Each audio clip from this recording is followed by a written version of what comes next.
तो आज हम पढ़ने वाले हैं basics of oscillation.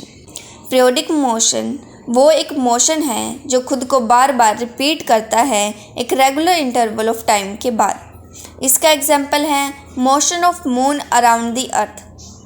Oscillatory motion वो एक मोशन है जिसमें एक बॉडी मूव करती है back and fourth repeatedly about it's mean position. इसका एग्जाम्पल है vibrations of the string. Periodic motion और ऑसिलेटरी मोशन में ये डिफरेंस है कि हर एक ऑसिलेटरी मोशन पीरियोडिक होता है, लेकिन हर एक पीरियोडिक मोशन ऑसिलेटरी मोशन नहीं होता। ऑसिलेशन चैप्टर में सबसे इम्पोर्टेंट टर्म है SHM। SHM का मतलब है simple harmonic motion. Simple harmonic motion एक ऑसिलेटरी मोशन है जिसमें फोर्स डायरेक्टली प्रोपोर्शनल होता है डिस्प्लेसमेंट के और एक्सेलरेशन अपोजिट होती है डिस्प्लेसमेंट के। अब एक इक्वेशन देखते हैं जैसे कि हमें गिवन है x = 10 sin × 20t + 0.5।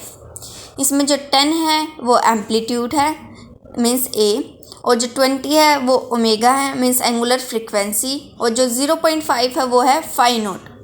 जो साइन और कोस के साथ गिवन होता है वो होता है हमारा एम्पलीट्यूड, और जो टाइम के साथ गिवन होता है वो होता है हमारा ओमेगा। अगर हमें ओमेगा पता है तो हम टाइम पीरियड भी निकाल सकते हैं। टाइम पीरियड का फॉर्मूला है 2π/ω। अगर हमें टाइम पीरियड पता है तो हम फ्रीक्वेंसी भी निकाल सकते हैं। फ्रीक्वेंसी का फॉर्मूला है 1/टाइम पीरियड। SHM में डिस्प्लेसमेंट की इक्वेशन होती है a cos ωt। अगर हमें ये सब टर्म पता है तो हम डिस्प्लेसमेंट निकाल सकते हैं। ऐसे ही वेलोसिटी की इक्वेशन है -ωa sin ωt। अगर हमें डिस्प्लेसमेंट पता है तो हम वेलोसिटी की एक और इक्वेशन लगा सकते हैं जो है -ω × (a²-x²). मैक्सिमम वेलोसिटी का फॉर्मूला है ω_a। एक्सेलरेशन की इक्वेशन है -ω²a cos ωt। अगर हमें डिस्प्लेसमेंट पता है तो हम एक्सेलरेशन का एक और फॉर्मूला लगा सकते हैं जो है -ω²x। मैक्सिमम एक्सेलरेशन का फॉर्मूला है ω²a। फोर्स का एक और फॉर्मूला है जो है -kx। k स्प्रिंग फैक्टर है, और ओमेगा का हम एक और फॉर्मूला यूज़ कर सकते हैं ω = √k/m। अगर हमें मास पता है और ओमेगा पता है तो हम k निकाल सकते हैं। ऐसे ही टाइम पीरियड का फॉर्मूला है 2π × √m/k। इसमें k स्प्रिंग फैक्टर है और m मास है। ऐसे ही फ्रीक्वेंसी टाइम पीरियड के अपोजिट होती है, तो इस टाइम पीरियड से हम फ्रीक्वेंसी का फॉर्मूला बना सकते हैं जैसे कि 1/2π × √k/m। SHM में पोटेंशियल डिफरेंस का फॉर्मूला होता है ½ m ω² a² sin² ωt।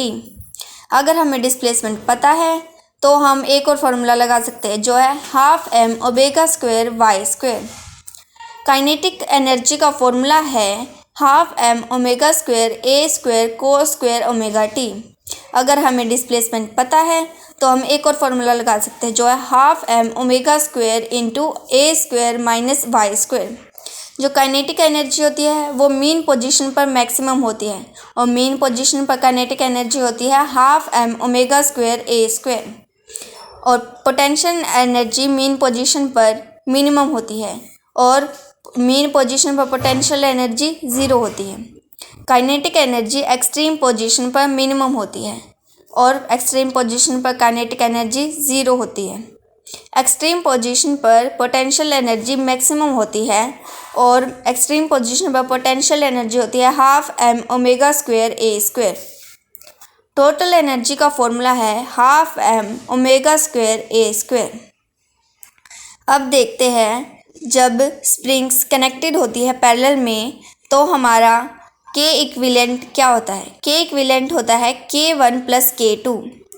K है हमारा स्प्रिंग फैक्टर, और टाइम पीरियड का यहाँ पर फॉर्मूला बनेगा 2π × m/K1 + K2। और अगर स्प्रिंग्स कनेक्टेड हो सीरीज में तो हमारा K इक्विवेलेंट हो जाएगा K1 K2/K1 + K2, और टाइम पीरियड होगा time period = 2π × m/K equivalent.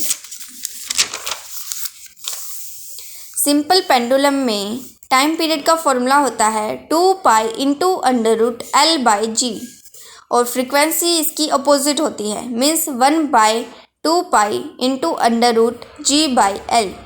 L means length and G means acceleration due to gravity.